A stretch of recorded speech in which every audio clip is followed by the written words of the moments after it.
Well, behind me is my up and over garage door, and coming home one night I opened the door, put my gear in the garage. When I came to close it, there was an almighty bang, and one side of the door dropped to the ground and the other side of the door shot up to the top, so it looked a bit like this.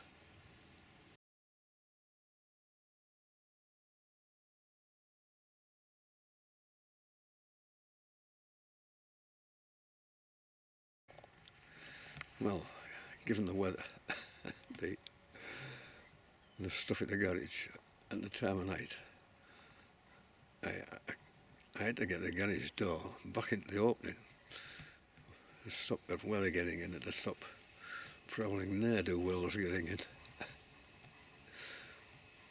I just couldn't manage it at all until eventually I decided that the only way to solve this was to cut this second cable, which I did. So both sides of the door were down at the bottom, and I could manoeuvre it in and lock it after about an hour, arriving and heaving and struggling with it. Anyway, the time has come to fix the blooming thing, put the new cables on. But before I do, I think it might be useful to know how these doors work. Let's go and have a look at that.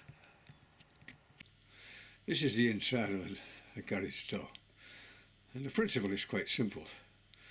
The door wants to pull down under gravity, and this great big spring, which you can see there along the top, is wound up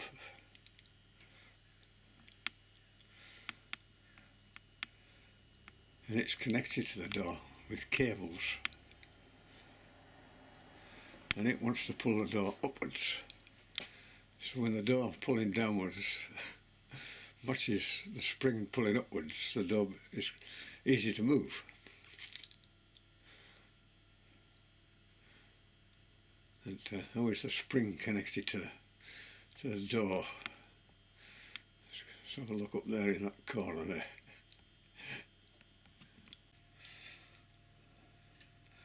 So the spring is locked onto this bar here, this rod. And on the end of it, is this plastic cord.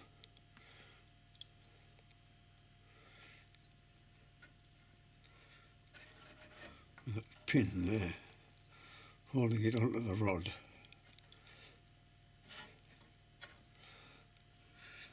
And the tension in the spring is carried to the door by this cable, which is under tremendous tension. If I just run down the cable,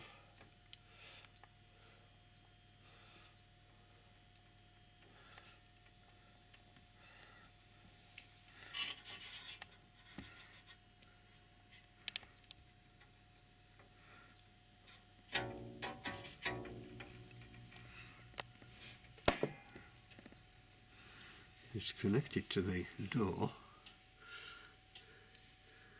here with this loop, and the door is guided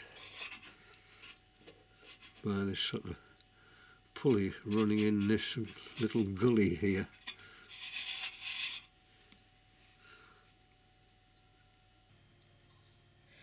So as the door is opened, the cable winds onto this cone pulley. It's just like the reason it's cone shaped, it's to do with the gears. It's a bit like gears on a bike. The lower the gear, the smaller the higher the gear.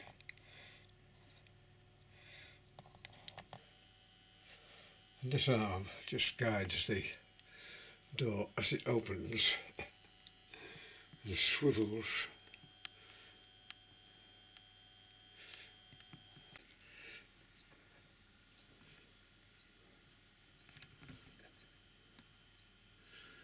So that was the cable that snapped. And you see why it's all very rusty.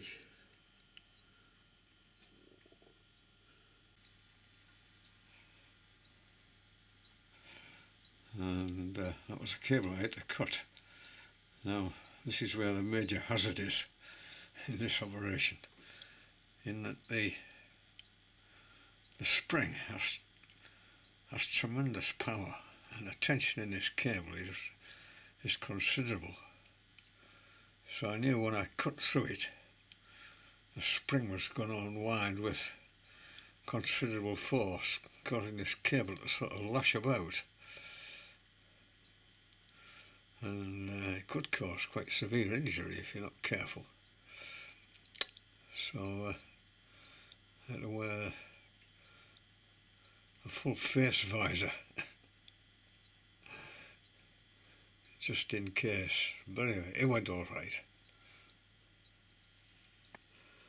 But of course you need something considerable to cut through this cable.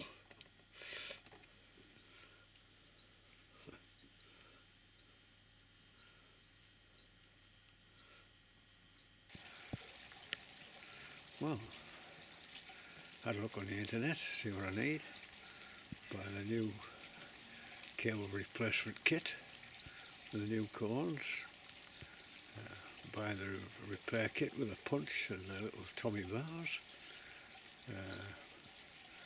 replace the cones and cables, rewind the spring, and that's it. I mean, what could be easier? Well, what follows is my experience. In order to replace the cable, which comes attached to that pulley there,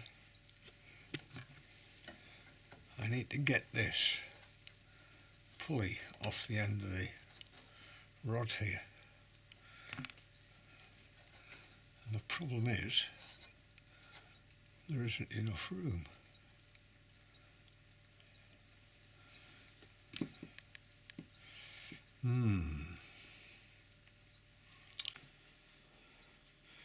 So how did they get it on? Well, I suspect that the wooden frame with the door attached and the spring already wound up comes as a unit from the factory, and when they get them on site they simply slot the whole thing into the opening in the brickwork and then fix it. So how to get these pulleys off, one on either end? Well, it would seem the only way to do this is to detach the whole lot from the frame. There are two screws there, or bolts. So take them off and then just lower this, so the pulley will come beyond this brickwork and I can get it off. So I'll have to do that at this end and at the other end and lower the whole lot down.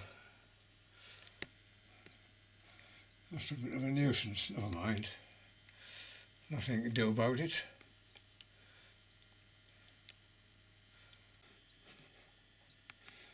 The minor problem is when you disconnect that lot at either end, there's no support for the door falling inwards. It's not going to fall outwards because of these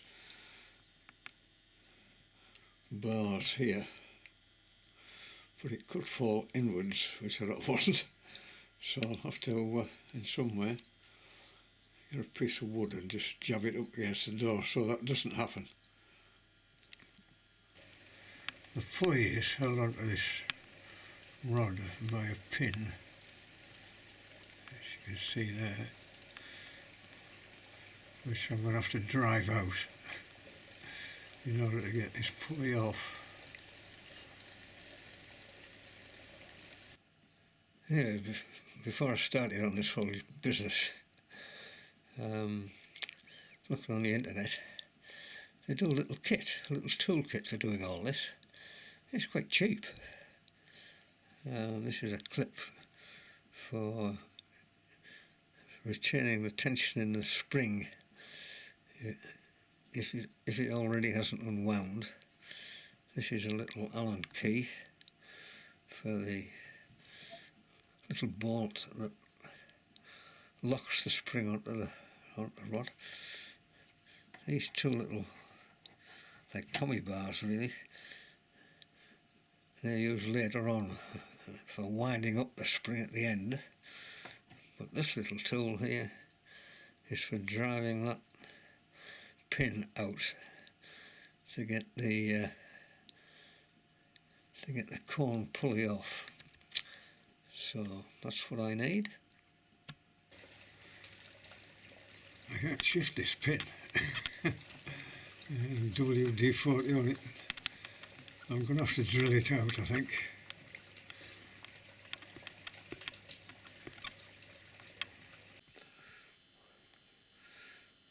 Well, I belted that pin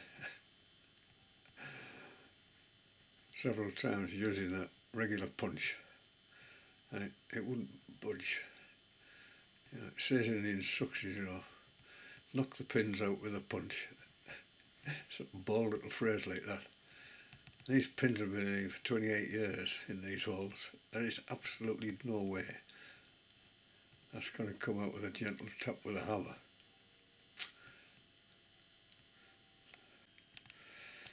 So all I've succeeded in doing is putting a sort of burr on the ends of the pins, which means they certainly won't go through the holes. So I'm going to try drilling them out. So anyway, let's give it a go. Well, these pins are made of spring steel, which is incredibly hard, and none of the bits I've got to touch it. You probably need a tungsten carbide bit to deal with it. And of course, with them protruding out of the ends of the rod, it's difficult to hold them, to centre them on the pin without it keep slipping off. So more disastrous methods called for. Let's go and have a look. So I'll have to resort to this angle grinder, and I'll grind the pins down so that they're flush on either side with the rod. Take all that burr off and try belting out again. So I grind all this off.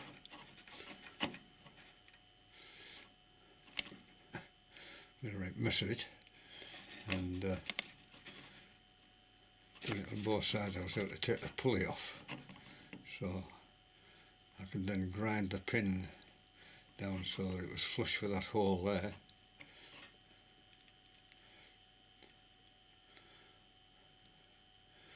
Put the punch on.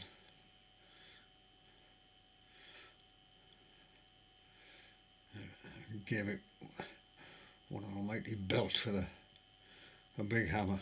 Unfortunately, it moved. It didn't move much. It moved about a millimetre.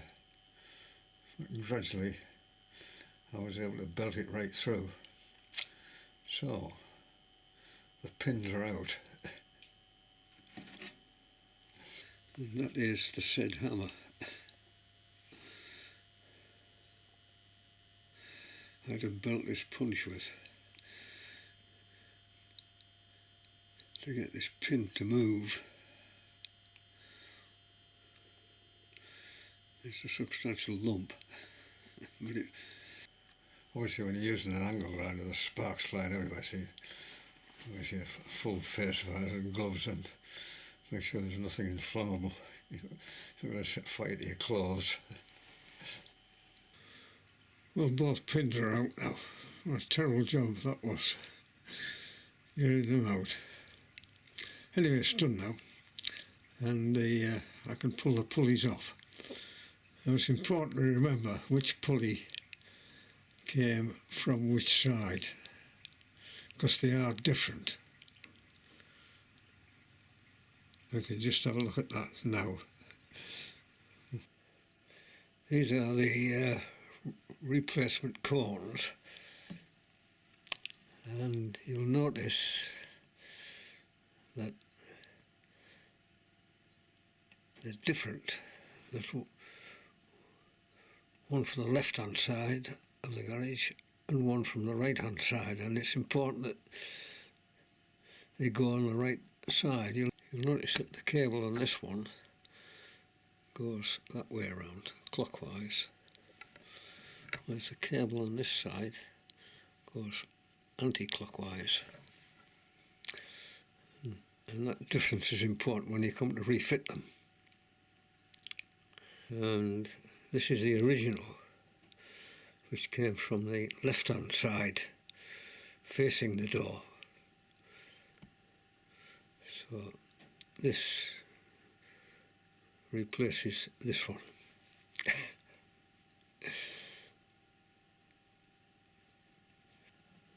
The other thing to notice is the size of this loop. So when I came to look at the loop on the original, it's bigger because it has to fit over the pulley that runs up and down the guide beside the door. So this is alright for Henderson type doors, but it's no good for a Wessex door. So I had to send away for some more, and when they arrived, they're not colour coded at all.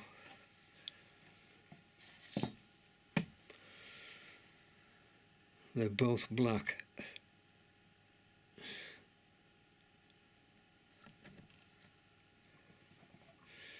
So now you can see there that the loop for the Wessex door, this one here, which is what I want, is much bigger than this loop, which doesn't fit. You see that loop there is too small to go over that pulley. So you need the cable with the larger loops. That's the Wessex door.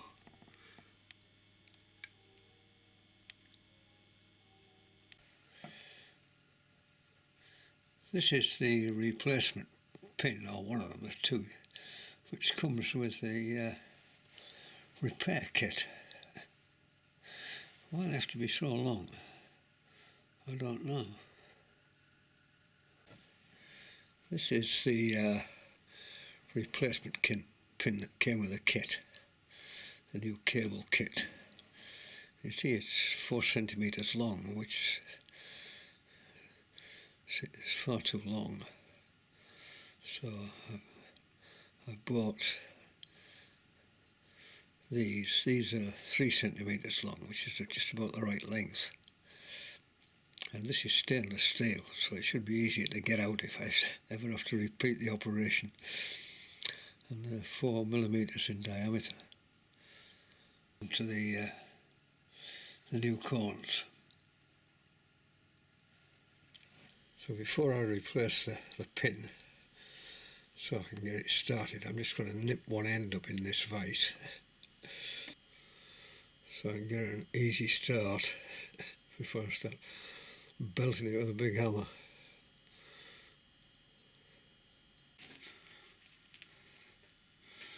I'll put the roll pin in either end. So now just lift it up and secure the brackets to the door frame. Well, the new cone is fitted and the cable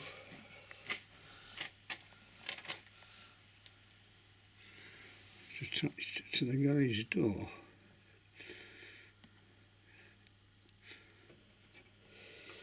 get the loop over the pulley, I thought I might have to remove this guide. There's two screws, there's one at the bottom, down there.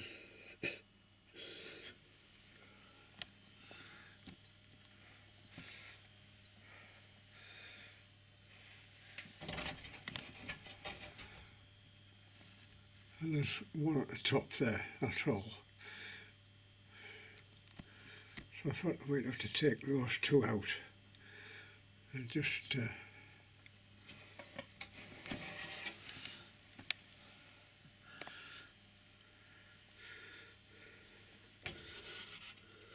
push the guide out of the way so I could get this loop on. Anyway, fortunately I managed without that. So all that remains to do is to lift the spring back up into place and screw the brackets back onto the frame, the door frame. I'll do that now. Well, now it's all back in place. The last thing to do is to wind up the spring. So according to the instructions, on the right hand side here, on the rod, you'll see a little hole. And then you push a crook pin through there and hook it over the top of here. And that is it, the crook pin, which came with the kit. Well, there's no way that pin is going to fit in that little hole there.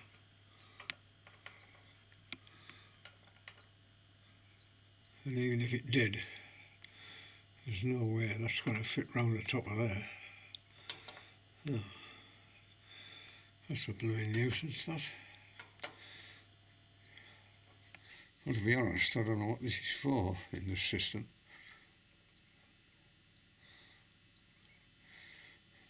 It might be for Henderson doors.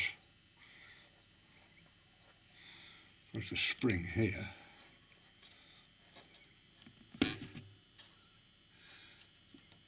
It's locked onto the bracket.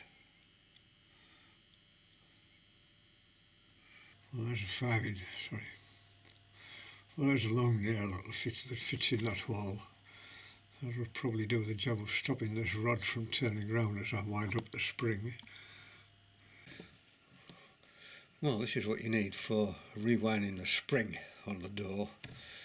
These are 7mm steel Tommy bars. They're about 150mm long, and this is a 1/4-inch Allen key for undoing the little grub screws.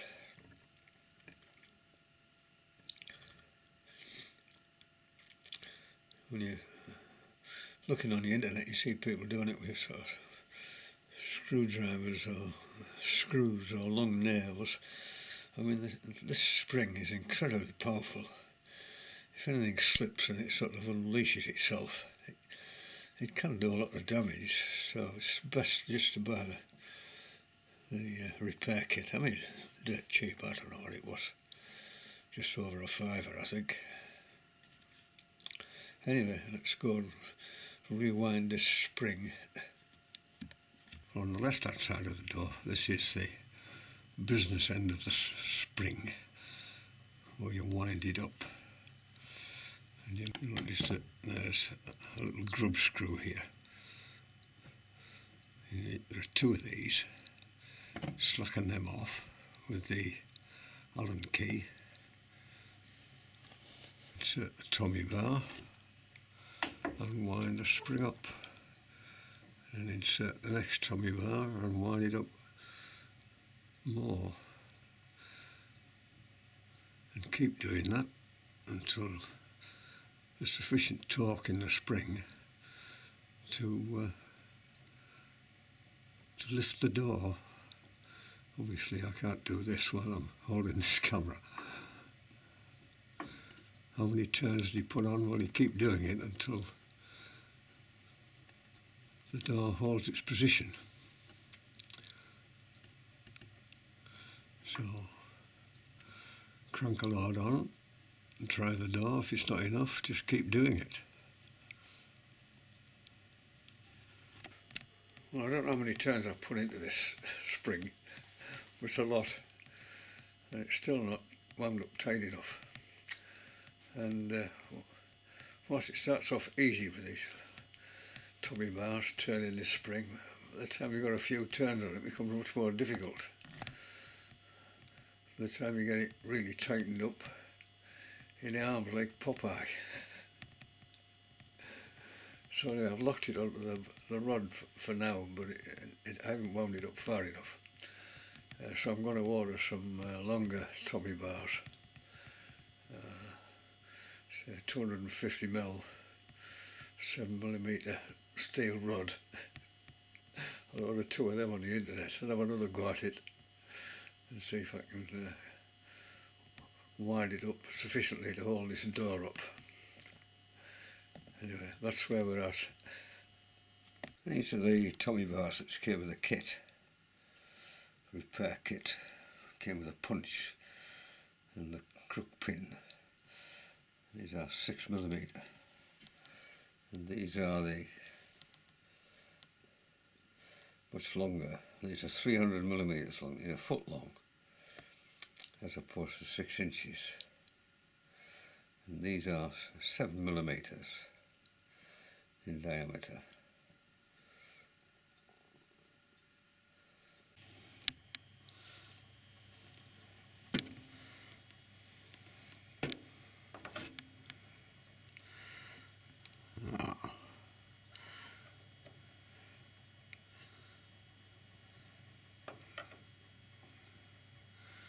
They're just a tad too big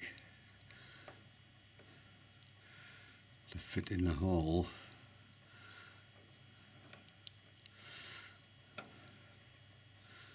I just have to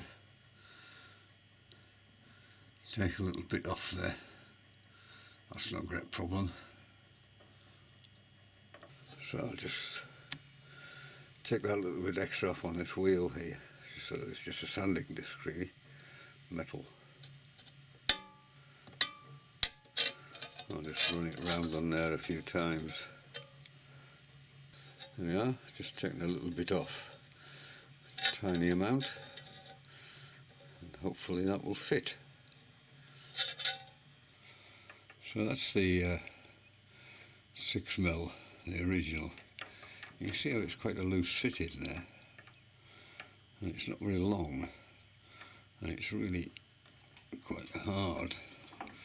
Once you've got some tension in that spring, it's really quite hard to continue winding it. So there's the new tummy bar, just taking that little bit off, and you see how it fits in there much better, and with it being long, it's much easier to wind the spring up, and I feel much more confident about it, and it's not going to slip out, and this spring is going to wang round as it unwinds. That's infinitely better.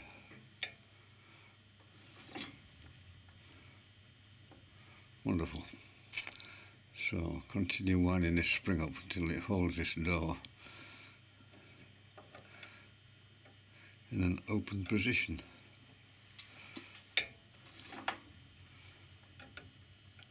Well, let's continue winding up this spring.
put several more wines on there. Let's see if they're enough to hold this door up. Well, just to finish off, I've sprayed all the moving parts with this WD-40 silicone spray, not the ordinary WD-40, this is silicone, which just makes everything a little bit more slippy. It's also very good for putting along the top of curtain rails. If your curtains are difficult to close, it just makes them run a lot more smoothly. Just spray a little bit on a paper towel and run it along the top of your curtain rails. It makes a tremendous difference. Anyway, we'll check the door tomorrow. It's dark now, and see if there are enough turns on there.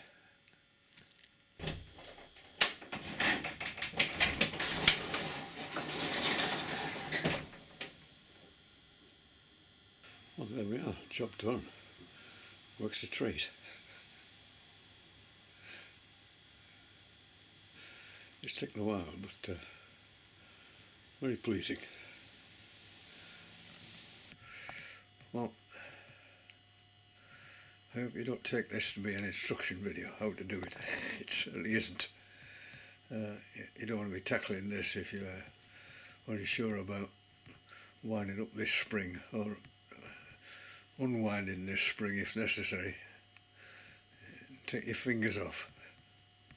But the only suggestion I would make is, if you do set about this like I did, try and remove the pins first.